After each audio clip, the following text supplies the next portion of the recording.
On behalf of the Lawrence County Touchdown Club Board of Directors, I'd like to welcome you to the Lawrence County Touchdown Club Annual Banquet. I'm Billy Dunlap, President of the Board of Directors. I'd like to cover a few housekeeping items as we get started tonight. First off, I'd like to thank our sponsors of the club. We have game day sponsors who sponsor each individual meeting. Lawrence County Water and Sewer Commission is sponsoring tonight's meeting, but we'd also like to thank the Lawrence YMCA, the Clinton YMCA, Raymond James, Chris Benson, First Baptist Church Lawrence, PRTC, Founders Federal Credit Union, the City of Lawrence, the City of Clinton, Lawrence Electric Cooperative, and the Lawrence County Chamber of Commerce. We'd also like to thank our gold sponsor, Palmetto Heritage Real Estate, our silver sponsors, Cornerstone Investment Management, Greenville Hospital System, Lawrence County Memorial Hospital, Henry Campbell, Law Office of Richard Allen, Martin Brothers, the Palmetto Bank, Reynolds Family Dentistry. Also like to thank our meal sponsors, Matt Davis State Farm, Mike Fortune CPA, Printermatic, Sadler Hughes Apothecary, Swain Brown, and Holmes Enterprises Incorporated. I'd like to take a moment to recognize our board. This board starts to meet during the early part of the summertime, and we plan all of the meetings out, and actually this kind of culminates our season. But if they would please stand when I recognize them. Ricky Ledson, Gene Simmons, Sharon O'Brien, Scott Tollison, Chris Benson, Brian Reese, and Michael Seymour. Please give them a hand.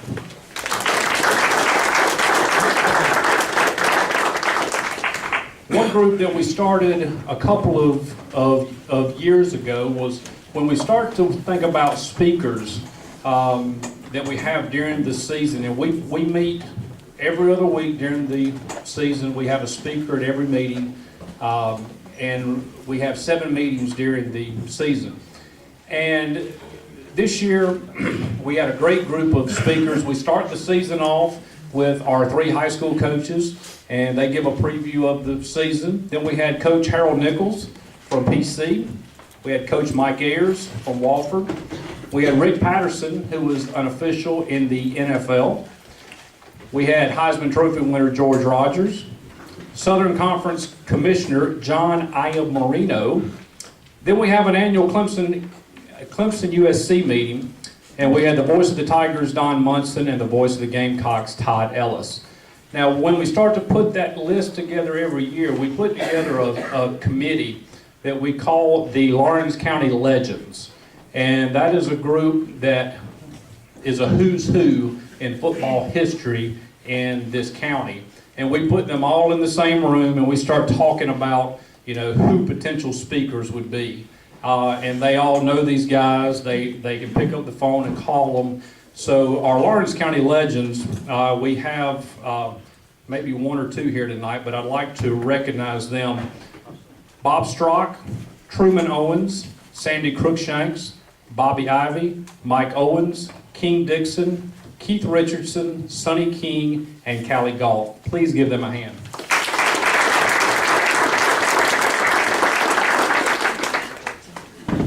We'd also like to thank, especially tonight, Lee's Barbecue for putting some good food on the table. I think we can give them all a big round of applause because I think you all enjoyed it. And now what we would like to do is give our local coaches an opportunity to come up and kind of give a recap of the season, tell a little bit about how they did. And then once we do that, we'll recognize the all-county team, the coach of the year, the player of the year, and then we'll have an opportunity for our keynote speaker, Mick Mixon, to have the microphone. Now, I want to start off with the Presbyterian College Blue Hose, Coach Harold Nichols. The Blue Hose finished the season 6-5. First winning season since 2007. First winning season ever in the Big South Conference. And Coach, if you take away your 3 money games, you were really 6-2. But you got to pay the bills too, I understand. Coach Harold Nichols.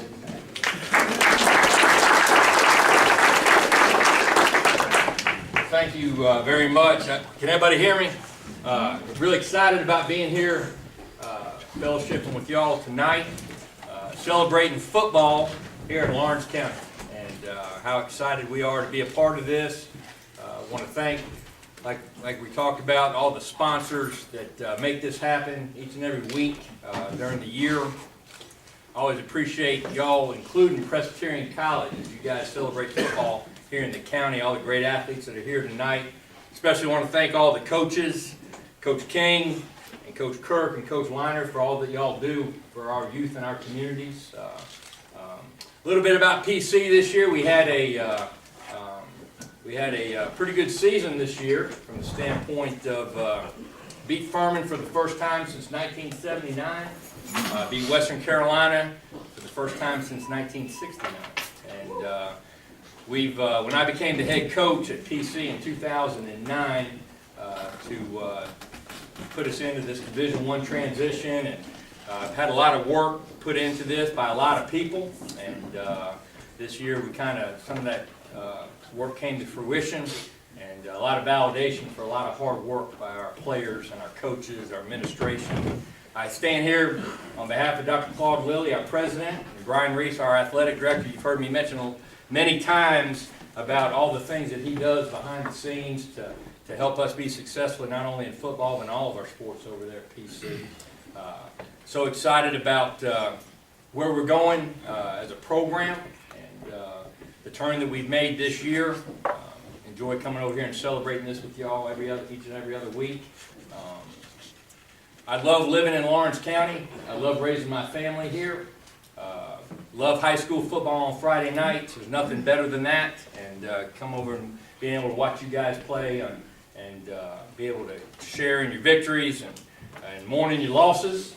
But at the end of the day, you guys are what's right. And so proud to be a part of this. And appreciate you guys allowing me to share in this with you guys each and every other week. And appreciate all of your support for PC and the PC Athletics over there, not only in football but in all of our sports. But so excited about being here with you guys tonight.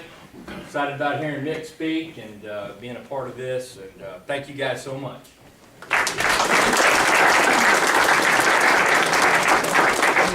Next up, we have Coach Todd Kirk from the Lawrence Academy Crusaders.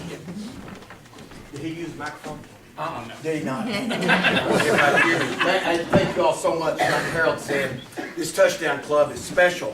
I was raised in the coal mining area in Virginia. We didn't know what a touchdown club was. Never did. Never had anything like this as far as the community. Everybody, I think high schools have athletic banquets, but that was what we had. But this is a special thing. It doesn't need to die. And when I say that, that means that you folks who are giving us money to pay for this stuff, we thank you. I pray and hope that you do it again. All right? You're the reason that we work. All right? Well, I thank you for that. And speaking for Billy and everybody here, hey, it works because we put a lot of money in there, or you all put a lot of money in there and make it work here. So I appreciate that. And you guys that are in school here, you somehow find a way to thank them. All right? We don't thank enough folks in this country anyway. Find a way to thank them. All right? They don't have to do that. So let them know that this is really a special thing. Never had it in my life in Virginia. Never did. But I appreciate you all. Appreciate my fellow coaches here who are just dear friends and love this game. And I wrote football at the top of this thing, and I think about that a lot because I wonder sometimes why I got involved. But I like it because it's hard. It's hard. It's hard on everything. It's hard on my family. It's hard on my life. It's hard on my wife. It's hard on my job. Everything is hard. And that's the greatness of it. It's hard. It is hard. And if it's not hard, you're not doing it right. You're really not. I know even, we didn't make the playoffs, but even when we were in the playoffs, I would go Thursday night or Wednesday night, and Lisa, my wife, would be there. I would go to her and I said, you know what, I just wish it was over. I don't care about winning. I just want it to be over, and that's where you get to. But then all of a sudden the game starts, and you would not trade that position for anything in the world. You wouldn't. So anyway, cherish it. And I'm so appreciative of the game. Coming into this season, I'm going to be short because I can get long, but I'm not. we lost. We play 8-man at Lawrence Academy. We lost 8 seniors. And I wrote down my 3 linemen. I'll mention these guys in just a second. I had a DB from 2 years that started at one guard, a punter from a year ago that started at the other guard, and a center who was a tight end the year before who did not play. And from that, we started. And that's hard. But We hung in there. In our first jamboree, we lost to Greenwood Christian. And I said in my mind then, I said, you know what? We play them last game of the season. I want to see if we can't improve enough to beat them down there. And we were 4-5. And 2 weeks before the season ended, it was one of those region plays where, I mean, it was hour to hour, where the last guy that put the numbers together was who was going to get in the playoffs. And it changed. It matters, like a lot of things in football, whoever had the chalk last was going to the playoffs. But it kept going and kept going and kept going, and we found out really the week that we played Greenwood Christian, we're not going to the playoffs. But dang it, I was thinking to myself, we're going to go down there and beat Greenwood Christian. And with 4 seconds left, and listen to this score, it sounds like arena football. It's 60-60 with 4 seconds left. And we called a play, or Luke called a play. Triple right dash, what was it? Come again, what? We'll come back. It had worked about 32 times in the play, so why not call it again? And we called the play, and he dashed to the right and hit Chase in the end zone, and Chase caught it for a touchdown in the win and ran out of the end zone, and it ended that way. So we'd come back, and we were up, and this is great coaching, we were up 16 points with 2 minutes left. And somehow or another, I find a way to get us tied. You know, so anyway, that was a whole lot of it, but it was such a joy. I've been out of football for 2 years, and I say it was such a joy at the end, but during the thing, it was hard. It was hard. That was the greatness of it. And I love football season, whether it's NFL, college, or high school.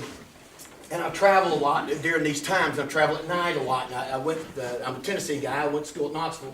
And I travel to all of their games, whether it's flying or driving. And I'm tired a lot. And I always text Harold after his games, who has done just a heck of a job at PC. Well, I did not think could be done for him. You did it, and I appreciate that. He's a heck of a guy and a heck of a coach.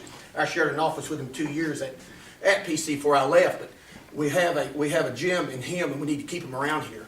And if we don't, it'll be our own fault, because he's already gotten calls, I'll promise you. He's already gotten calls, I know that. So anyway, thank you all. All right, from Lawrence Academy, thank you all. Thank you for what this thing stands for. And I pray that you guys who are here tonight that have won awards and will continue on, continue playing hard and treat life like football. Do it hard and do it right. All right, do it right. All right, thank you so much for participating. Thank you. All right. Coach, I don't know who told you that you talk too much, but they don't know what you're talking about. Stay up here as long as you want to. All right, next up, Coach Scott King from the Clinton Red Devils.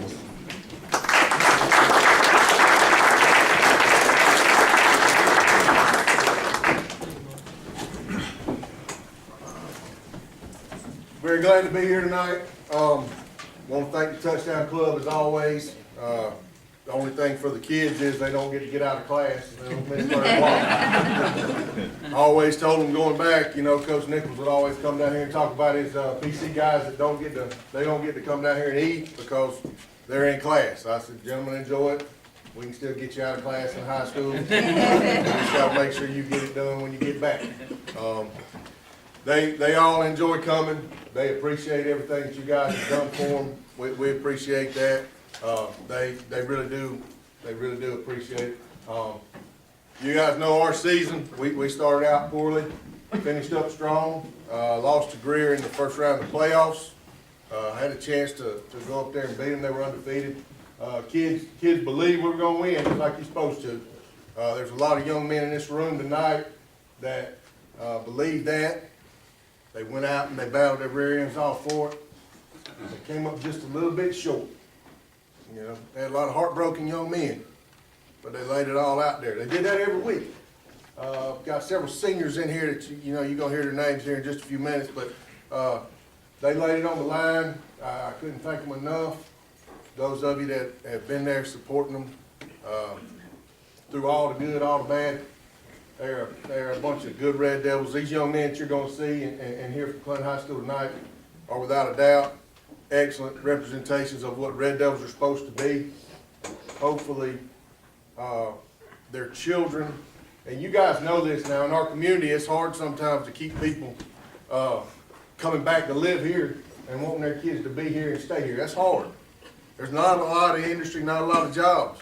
But I'm hoping that some of these guys can get off into college, get some jobs, maybe be a teacher, maybe be a banker, be something where they can live in this town, in this community, and send their kids over there to be Red Devils too.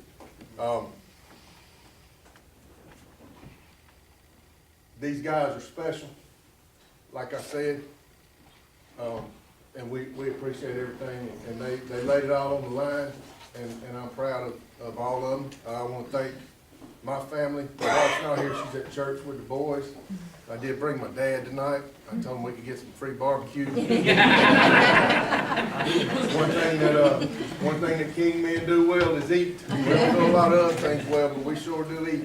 And he came tonight. They've been very supportive, and like I said, when you hear these names for these kids from Clinton, you understand these are excellent kids, and they also know when we see them out here 10 years from now, 15 years from now, if they're not doing right, we're gonna jump on their butt again. No matter how old they get. But we do appreciate everything. Thank y'all.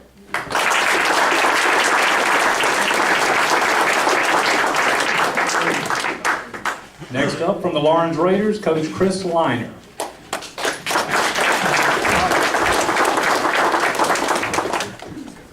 I'd just like to kind of reiterate, and kind of stinks going last sometimes, but that everything that's been said, and I don't want to sound like a NASCAR commercial, but I mean that too from the bottom of my heart. It's been an awesome experience in our first year here in Lawrence to have an opportunity to be part of this, and again, there's so many faces that I'm looking at right now that have taken the time to just be gracious and say, Coach, thanks. I know it may have not turned out exactly the way you wanted, but there's a lot of really good, firm foundations that have been set. And I told our guys and a lot of the seniors, and I'd love to stand up and talk about every Lawrence Raider that's in this room, but if I did that, and those of you that have been here before, I can get long-winded like Coach Kirk just did, and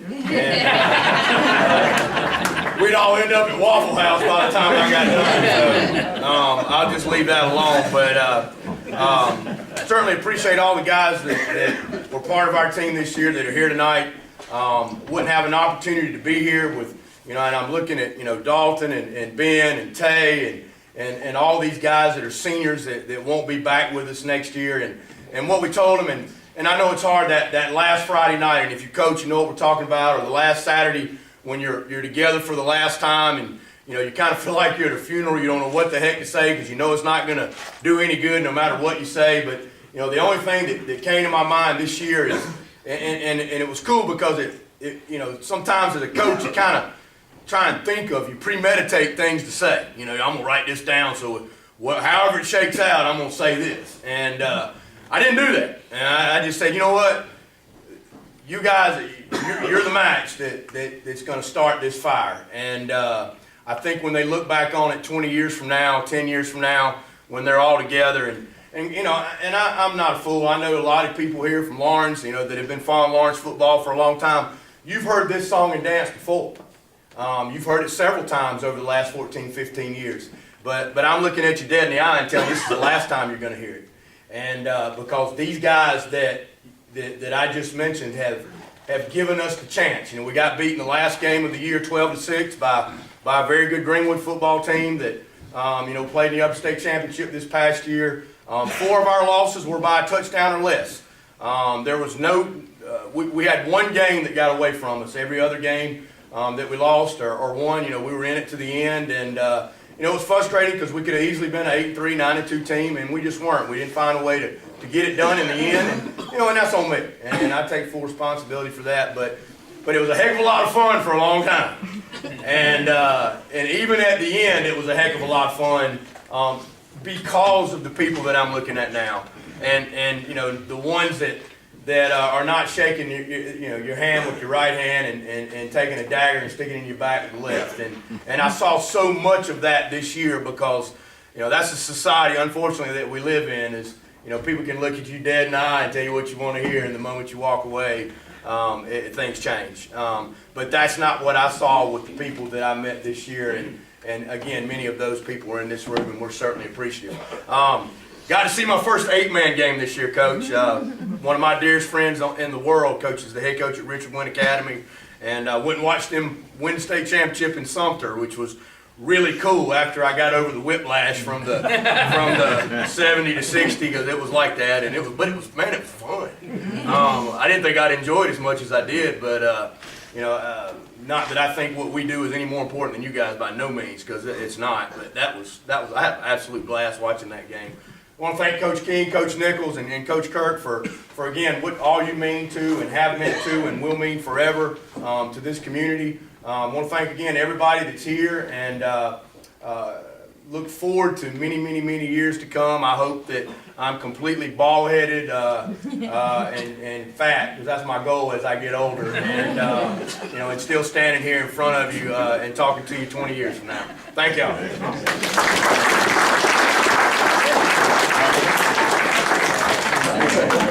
As you can see, we are very fortunate in this county to have coaches the caliber of Coach King and Coach Nichols and Coach Kirk and Coach Liner. Let's give them a big round of applause.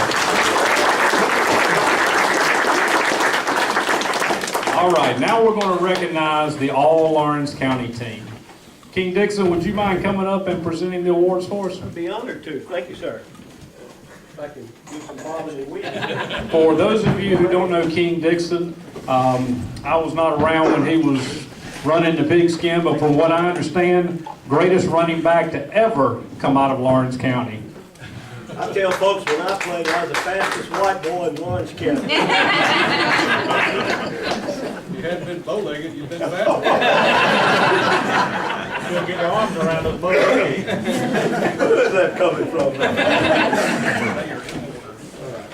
All right, we're going to start on the offensive side of the ball first. From Clinton High School, offensive lineman Aaron Hughes.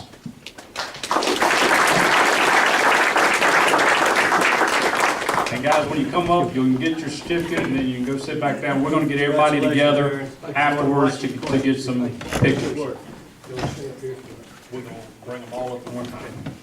All right, next offensive line from Clinton High School, Justin Baker.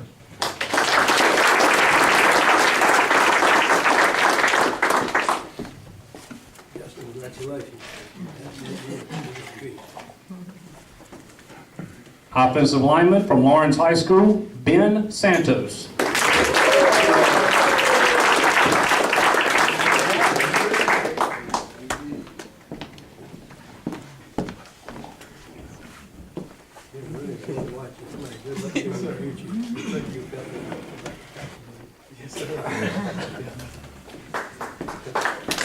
Offensive line from Lawrence High School, Hunter Medlin.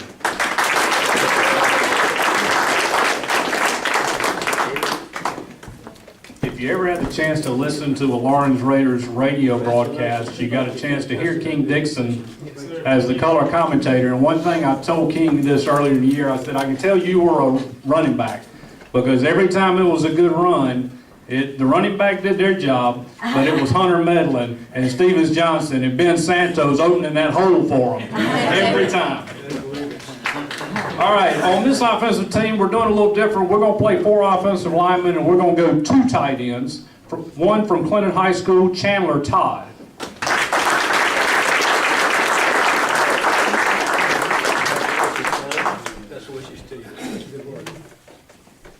Also, tight end from Clinton High School, Daniel Moore.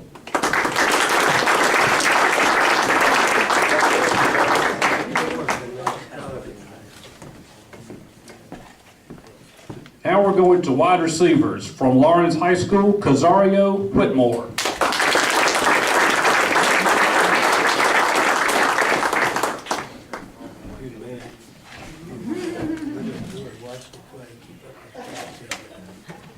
Wide receiver from Lawrence Academy, Chase Brewington.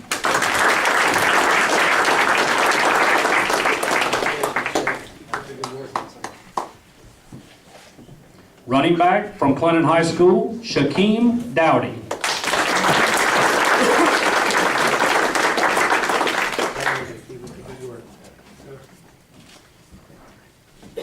Running back from Lawrence High School, D.Q. Floyd.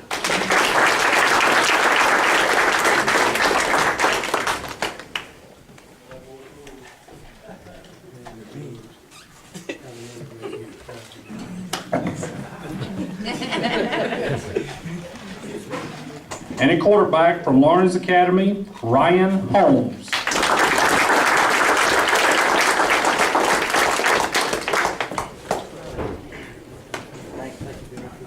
You're not getting out that easy. All right, now we're going special teams. Kicker for Clinton High School, Elvis Fitz.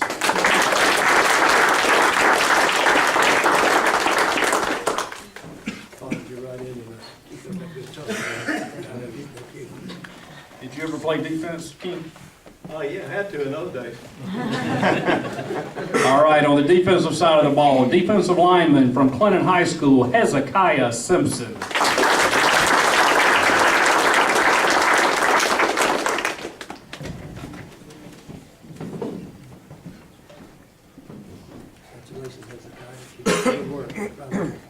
Defensive lineman from Lawrence High School, Tay Simpson.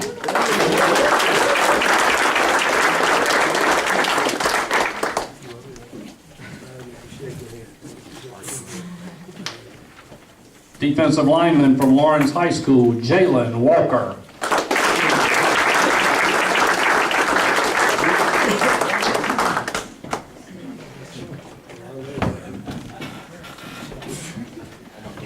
That's a big shout. Good work,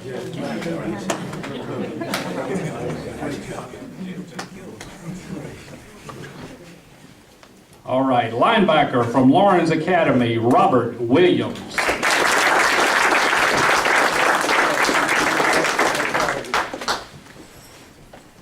Linebacker from Clinton High School, Donovan Blackman.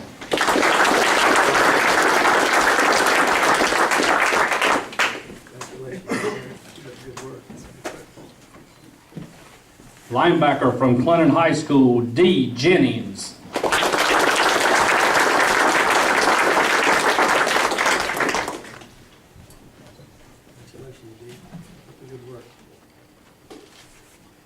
Linebacker from Lawrence High School, Dalton Sword.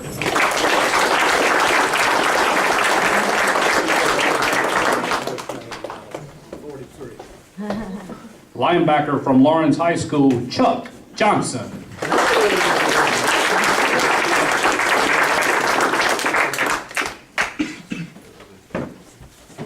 For those of you keeping count, we were running a 3-5. 3 defensive linemen and 5 linebackers. Defensive back from Clinton High School, Draquan Dindy.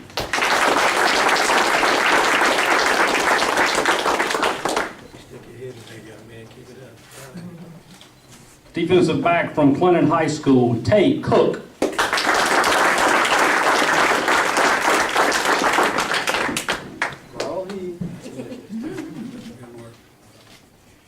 Defensive back from Lawrence High School, Zed Anderson.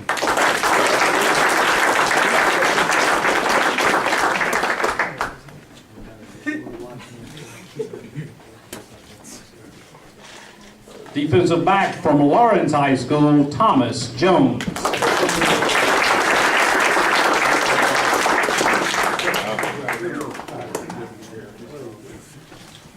Thank you. Thank you, my pleasure.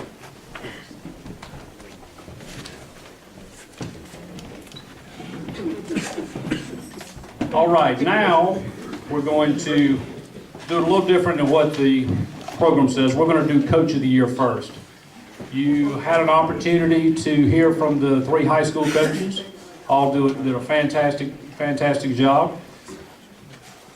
Tell you a little bit about the Coach of the Year and the Player of the Year honor.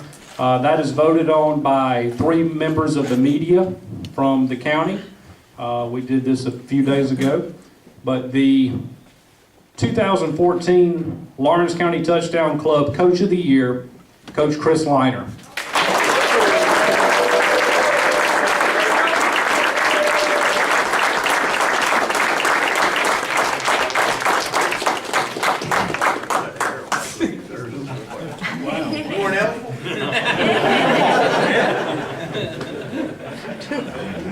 Thank y'all. All right, now we have 3 players that were nominated for Lawrence County Touchdown Club Player of the Year. And what I'm going to do is I'm going to tell you a little bit about each one. I'm gonna get them to stand where they're at, and then when we announce the winner, they will come up front. From Lawrence Academy, Player of the Year nominee is Chase Brewington. Chase, please stand. Chase had 119 catches for 1,936 yards and 33 touchdowns. Yeah, that's not a typo. 560 yards rushing, 600 yards in returns, 73 solo tackles, and was also named All-Region. Chase Brewington.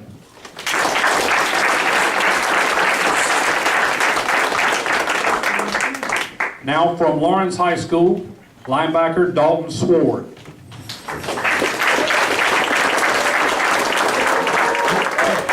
Dalton had 98 tackles, 8 tackles for loss, 4 sacks, 2 forced fumbles, and graded out at 91%.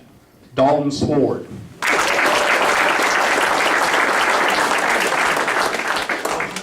And from Clinton High School, Hezekiah Simpson.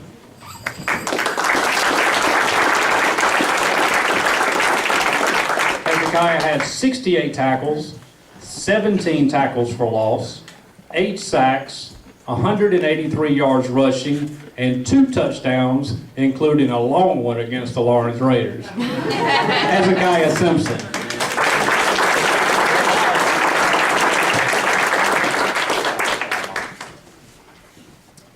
Now this year, first time that we've had this, but we have co-players of the year. Lawrence County Touchdown Club co-players of the year from Lawrence Academy, Chase Brewington, and from Lawrence High School, Dalton Sword.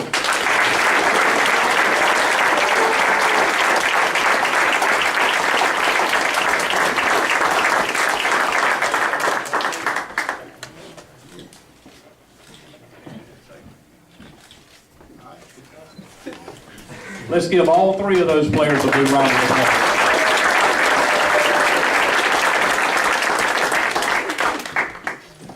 All right, now, time for our keynote speaker, who will do the introduction. Let me bring up Mr. Sandy Cruikshank. Thank you, Billy. Mick wrote a bunch of stuff out for me to tell you about him, but a couple things I wanted to say first. Harold Nichols made the point that PC finally beat Western Carolina the first time since 1969. He said that like it was a long time ago. Harold, I was on that team. They were number 1 in the country. And we went to their place. Coach Bob Waters, legendary coach.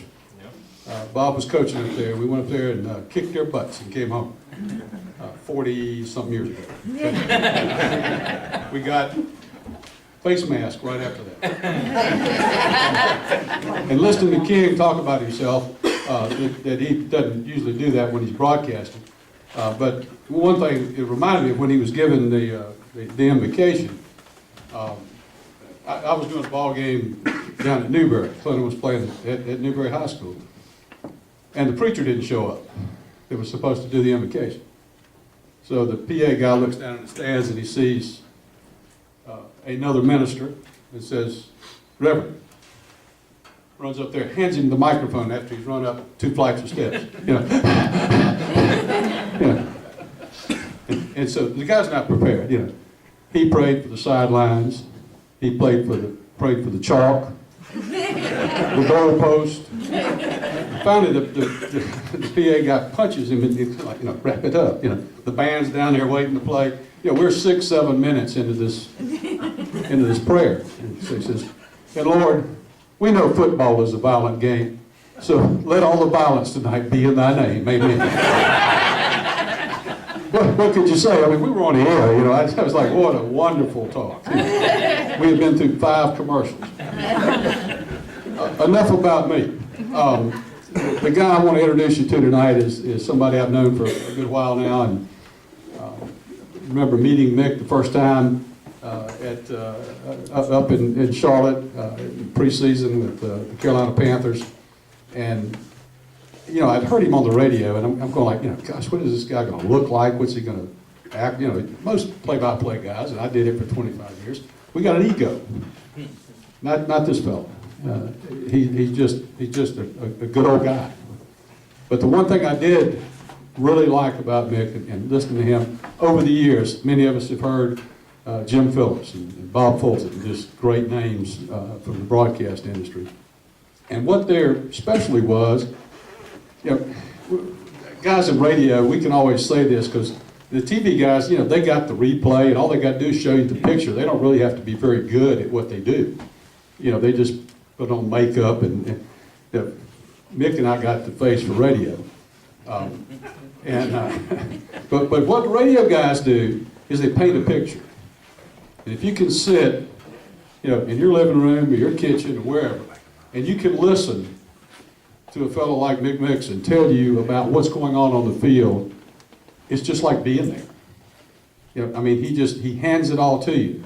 You know where the wind's blowing and who's got the red shirt on across the field. I mean, you feel like you're right there at the ball game. You know exactly where the ball is and what exactly just happened. And he doesn't have the opportunity to say, well, let's go back and look at that, Harold. You know, he's got to call it when it's happening. And that's a special talent. That's a special talent. You know, Mick's been in it for over 30 years. You know, he's at the high level. He's playing in the big leagues now. He's up there with the big boys. And that's a great thing. And he hadn't changed a bit since the whole time I've known him. Other than he did outkick his coverage in Mary Dawn. You done good, Mick. You done good, buddy. I give you an A on that one. But I tell you what, you're going to be entertained by, I think, one of the premier voices in the NFL for the Carolina Panthers. Please give a Lawrence County welcome to Mick Mixon.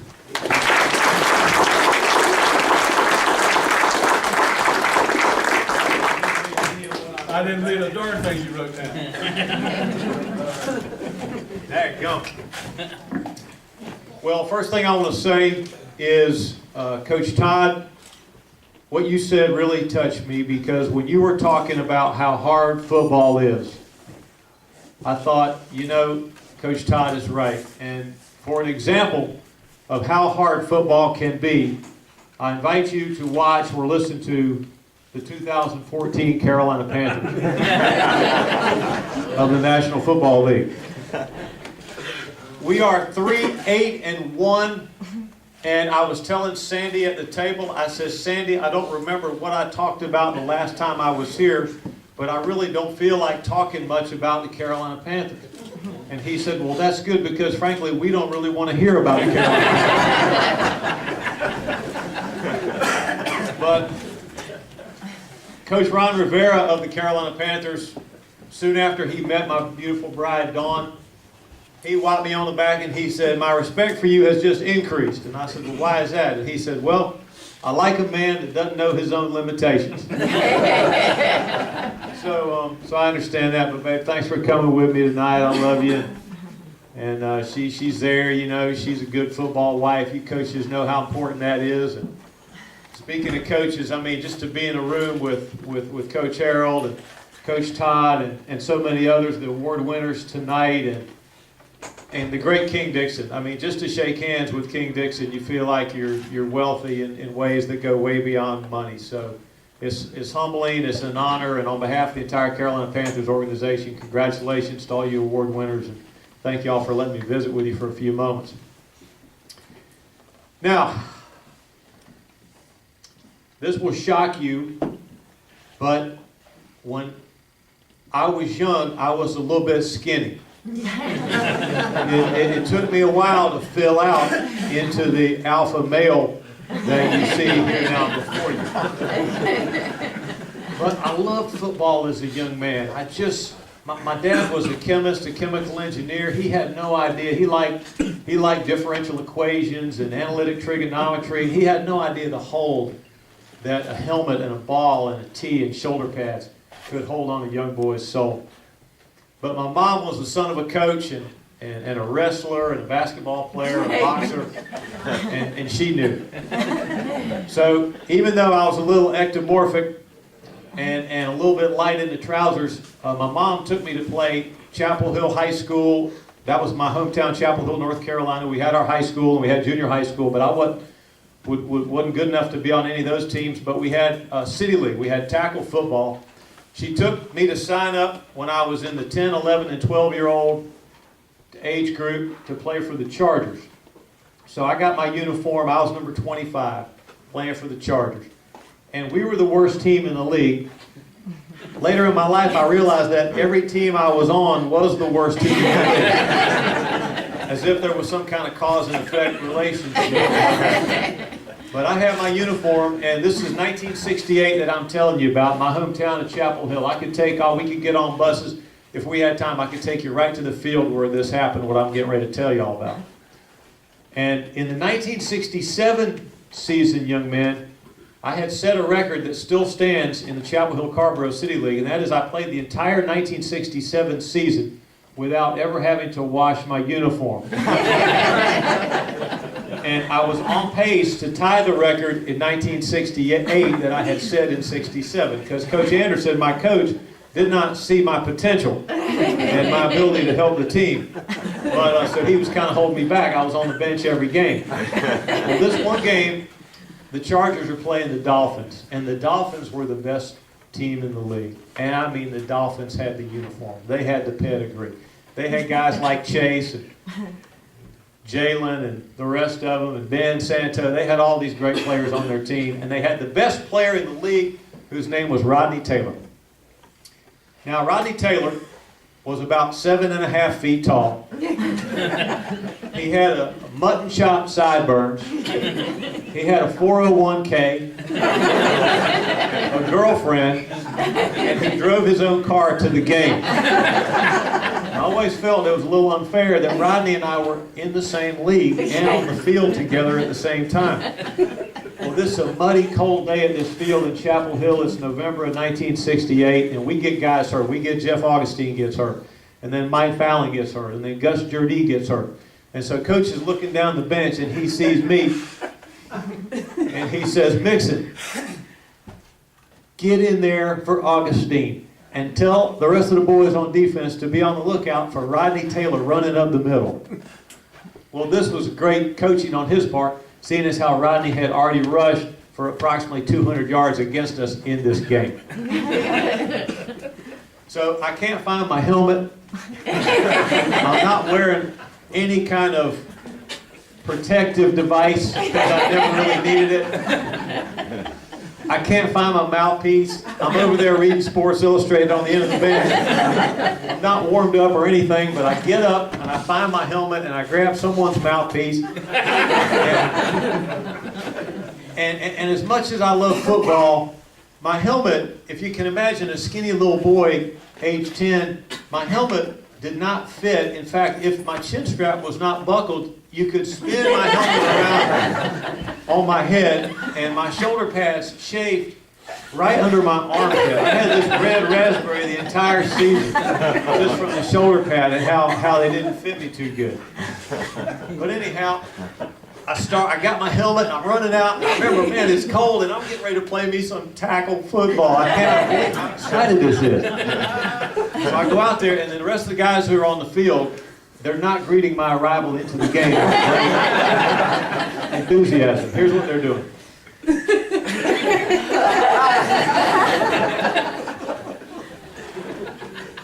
I get in the game and I'm immediately thinking that I need to, this is what I make up for in physical prowess. What I lack in that, I'm going to make up for in leadership. So I said, all right, boys, y'all know me, Mickey Mixon, number 25. Coach Anderson told me to tell you, all of you, to look out for Rodney Taylor running up the middle, possibly.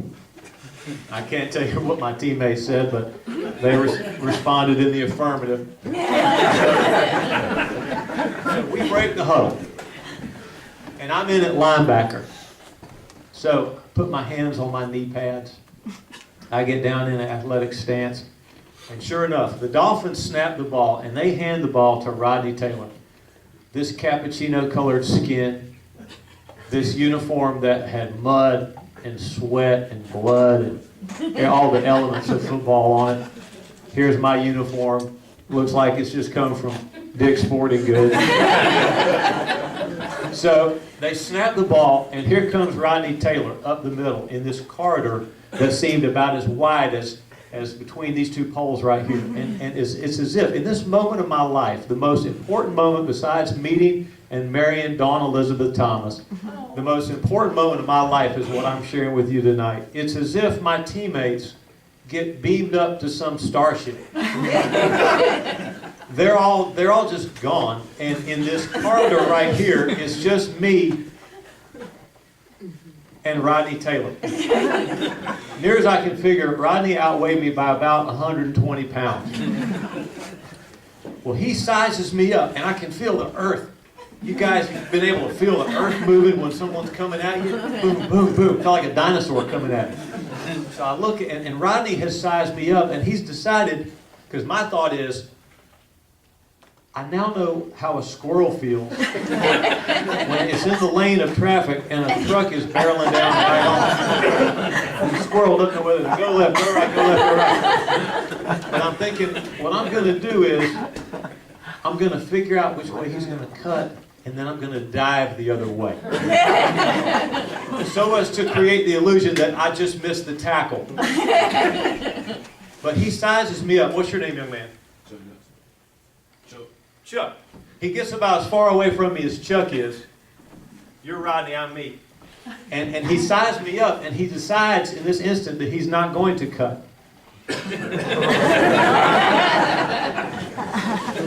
That he's just going to run me over and gore me like a bull.